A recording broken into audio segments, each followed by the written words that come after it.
Good morning, students. 9th standard, 15th lesson, life process and living organism in science subject. Okay.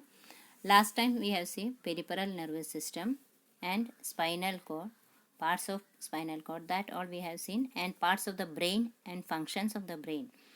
That all we have seen in the last video. Okay. Today is the autonomic nervous system. The autonomous nervous system consists of nerves, involuntary organ like the heart, lungs, stomachs, etc. It is not under the control of our will. जो autonomous nervous system वो किसको nerves को control करते हैं?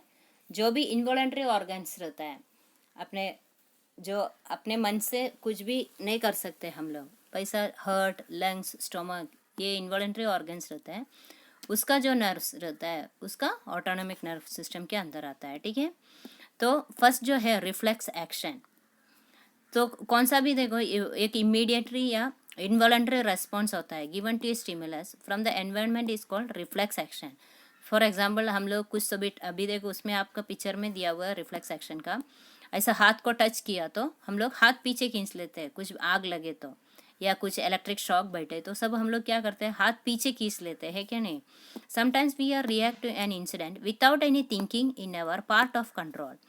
तो over reaction, this is a response given to a certain stimulus from the surrounding. जो response to stimuli बोलते हैं इसको, क्योंकि हम लोग जो भी ये होता है एक्शन होता है उसको सडनली हम लोग रिएक्ट करते हैं या उसके एक्शन से रिस्पॉन्स करते हैं हम लोग. तो ये सब सिचुएशन में कंट्रोल और कोऑर्डिनेशन बहुत इम्पोर्टेंट रहता है. तो ब्रेन का इंटरवेंशन के बिना भी ये कोऑर्डिनेशन हो जाता है अपने बॉडी में. ठीक है.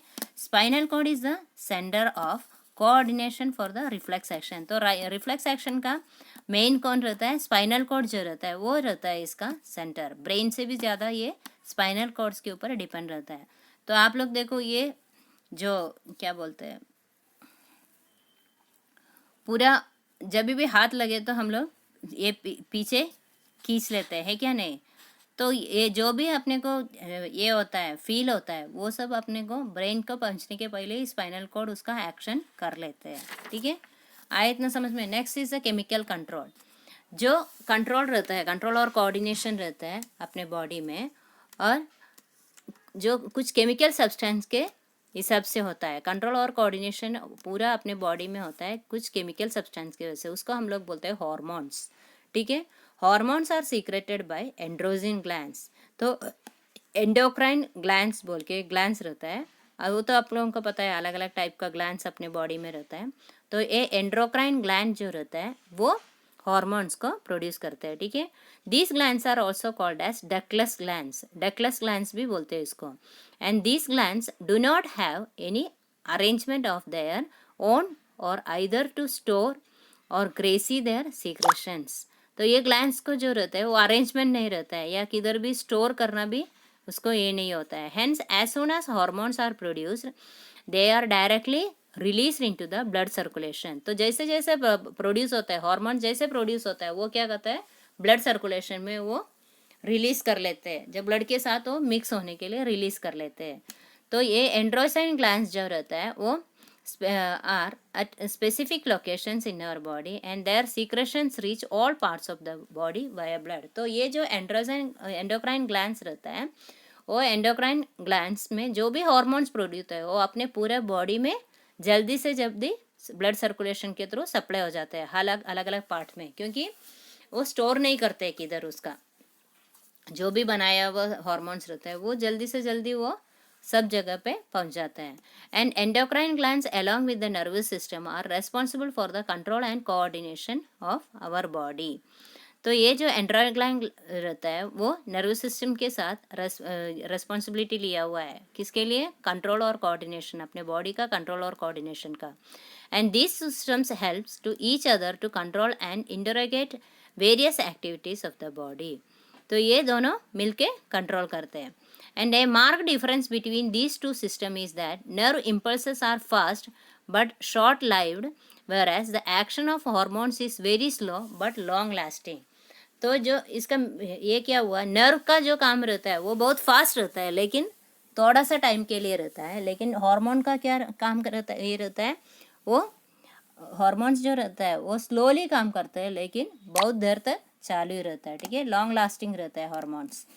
And it is very important that hormones are secreted only in the required quantity, and there is a special mechanism which controls the quantity and timings of hormone secretion. तो ये अपने बॉडी में जितना चाहिए उतना ही बनना चाहिए हार्मोन्स, उसका ज़्यादा बनना अच्छा नहीं रहता है अपने बॉडी के लिए. उसके लिए एक स्पेशल मैकेनिज्म रहता है, वो अपने बॉडी में कितना क्वांटिटी और कितना टाइम्स में वो प्रोड्यूस होना चाहिए वो कंट्रोल करते हैं, ठीक है. For example, whenever there is an increase in blood glucose level, certain cells in the pancreas get stimulated, and as a response they release greater quantity of insulin. तो अपने जो बॉडी में ज़्यादा से ज़्यादा ब्लड ग्लूकोज जो रहता है वो ज़्यादा होने लगे तो क्या करते हैं, अपने पैंक्रियास ग्लैंड जो रहता है वो स्टिमुलेट करके ज़्यादा से ज़्यादा इंसुलिन प्रोड्यूस कर लेते हैं. तो उसकी वजह से क्या होता है, ये जो ग्लूकोज लेवल है वो कंट्रोल में आ जाता है अपने बॉडी के अंदर, ठीक है. आपके बॉडी में एंडोक्राइन ग्लैंड्स किधर किधर है वो आपके 15.17 पेज में डायग्राम में दिया हुआ है. 176 पेज में 15.17 में आपका ग्लैंड्स कौन सा है वो दिया हुआ है, ठीक है. और नेक्स्ट पेज में आप लोगों का एंडोक्राइन ग्लैंड्स कौन सा है, उसका लोकेशन किधर है और उसका इम्पोर्टेंट फंक्शंस क्या क्या है वो सब दिया हुआ है, ठीक है. तो कौन सा ग्लैंड्स है, hypothalamus, pituitary glands, thyroid glands, parathyroid glands, pancreas gland, adrenal gland और ओवरी, टेस्टिस एंड थाइमस. ये अलग अलग टाइप का ग्लैंड्स दिया हुआ है, ठीक है. और उसका लोकेशन भी दिया हुआ है, किधर किधर वो सिचुएट करते हैं, ठीक है. तो लोकेशन किधर है, हाइपोथैलेमस जो ये रहता है वो किधर रहता है, पिट्यूटरी ग्लैंड के ऊपर रहता है, फॉर ब्रेन में रहता है, पीछे का ब्रेन का पीछे का इसमें हाइपोथैलेमस.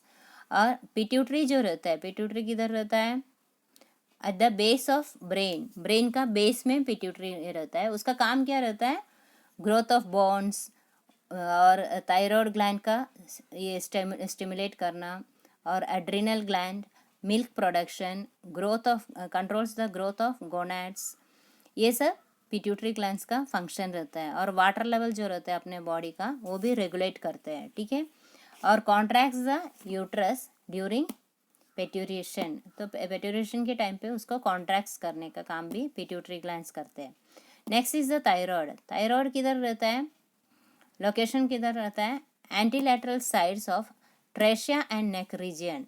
तो अपने गले के उधर ये थायराइड ग्लैंड रहता है, ठीक है, गले के उधर थायराइड का ये रहता है. और उसका कौन सा हार्मोन्स प्रोड्यूस करते हैं वो, थायरॉक्सिन या कैल्सीटोनिन या थायरॉक्सिन जो हार्मोन्स रहता है वो प्रोड्यूस करता है. तो वो अपने मेटाबॉलिक एक्टिविटीज़ जो रहता है उसको कंट्रोल करता है, ठीक है. और ग्रोथ ऑफ द बॉडी भी कंट्रोल करता है. और दूसरा जो है वो कंट्रोल करने का कैल्शियम मेटाबॉलिज्म और कैल्शियम लेवल इन बॉडी, अपने बॉडी का कैल्शियम लेवल जो रहता है वो भी थायराइड ग्लैंड जो रहता है वो कंट्रोल करते हैं, ठीक है. और नेक्स्ट इज द पैराथायराइड. वो कौन सा हार्मोन प्रोड्यूस करते हैं, पैराथॉर्मोन प्रोड्यूस करते हैं. और थायराइड ग्लैंड के पीछे रहता है वो, four glands behind the thyroid gland. और controls the metabolism of calcium and phosphorus, अपने बॉडी में कैल्शियम और फॉस्फोरस का कंट्रोल करते हैं. Next is the pancreas.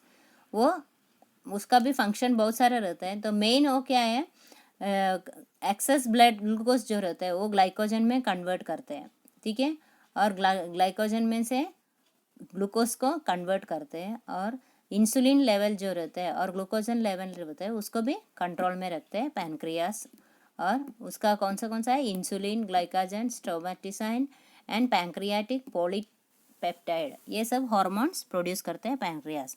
Next is the adrenal gland. उसका हार्मोन क्या है, एड्रेनालाइन एंड नॉर एड्रेनालाइन, ऐसा दो ये रहता है, दो हार्मोन्स प्रोड्यूस करते हैं वो. और वो क्या करते हैं, अपने बिहेवियर जो रहता है क्राइसिस में और इमोशनल सिचुएशंस में अपने बिहेवियर को कंट्रोल करते हैं.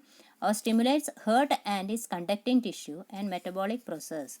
तो अपने हर्ट को जो है वो स्टिमुलेट करते हैं और जो कंडक्टिंग टिश्यू रहता है उसको भी स्टिमुलेट करते हैं. नेक्स्ट इज द, और पोटेशियम और सोडियम का जो बैलेंस रहता है वो भी मेंटेन करते हैं adrenal gland. Next is the ovary. Ovary का जो ऑस्ट्रोजन और प्रोजेस्टेरॉन प्रोजेस्ट्रॉन प्रोजेस्ट्रॉन और ईस्ट्रोजन, ऐसा दो हार्मोन्स प्रोड्यूस करते हैं ओवरी। ओवरी तो में सिर्फ लेडीज में रहता है, ठीक है। और ये क्या करते हैं, एंड्रोमेट्रियम का ग्रोथ में स्टिमुलेट करते हैं। और जो क्या बोलते हैं, एंड्रोमेट्रियम में प्रेगनेंसी जो रहता है वो मेंटेन करने में भी हेल्प करते हैं ovary. Next is the testis. Test is in man only. And कौन सा हार्मोन प्रोड्यूस करते हैं, टेस्टोस्टेरोन हार्मोन प्रोड्यूस करते हैं टेस्टिस, ठीक है। That is stimulates the growth of secondary sexual characters like beard, moustache, hoarse voice etcetera in man. तो जो वॉइस रहता है और जो दाढ़ी रहता है या मोस्टैक बोले तो मीसा जो रहता है, वो सब कंट्रोल किस केस में रहता है, हार्मोन में, टेस्टोस्टेरोन हार्मोन्स में रहता है, ठीक है। Next is the thymus. Thymus gland जो रहता है वो थाइमोसियम हार्मोन प्रोड्यूस करते हैं, थोरैसिक केज में रहता है, हार्ट के नज़दीक में रहता है वो।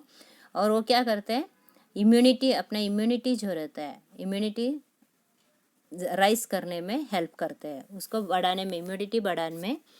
और उसका वो सेल्स जो रहते हैं उसको कंट्रोल करते हैं, ठीक है। ओके, अभी हम लोग ये चैप्टर ख़त्म कर रहे हैं। Okay, then bye.